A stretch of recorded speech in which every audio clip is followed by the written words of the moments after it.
Hey guys, Jimin here. So in today's video, I'm going to be telling you guys what a thinning shear is and how you guys can use it. Hope you guys are having a fantastic day.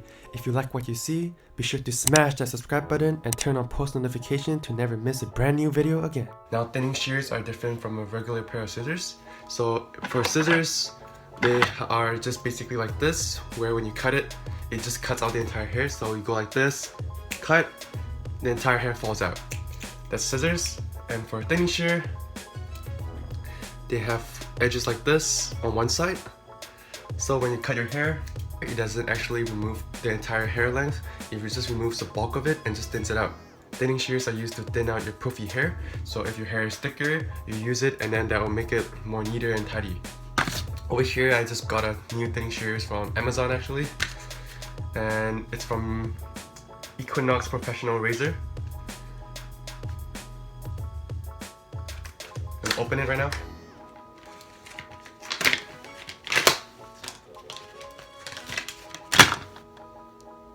Ooh.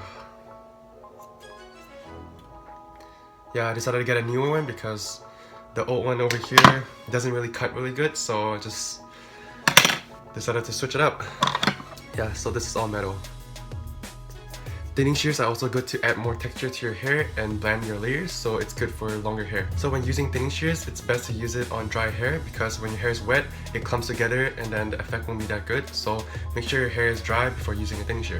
So once your hair is dry, you can start using the thinning shear, and you don't want to use the thinning shear too close to your scalp. So for example, if I want to thin out the hair over here, I'll cut it like 3 inches away from my scalp. If you use a thinning shear close to your scalp, then the result might not turn out too well.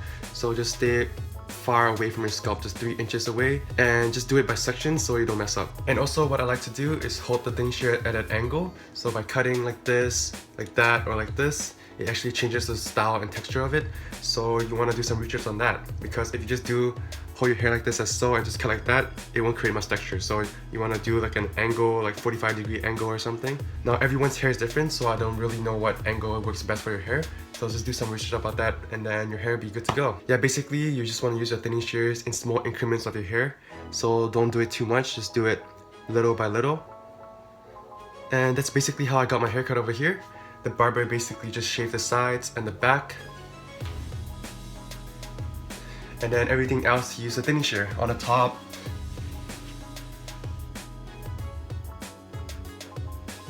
Mainly the top, yeah. Hope you guys like this video. If you like it, let me know down in the comments below and check back next time.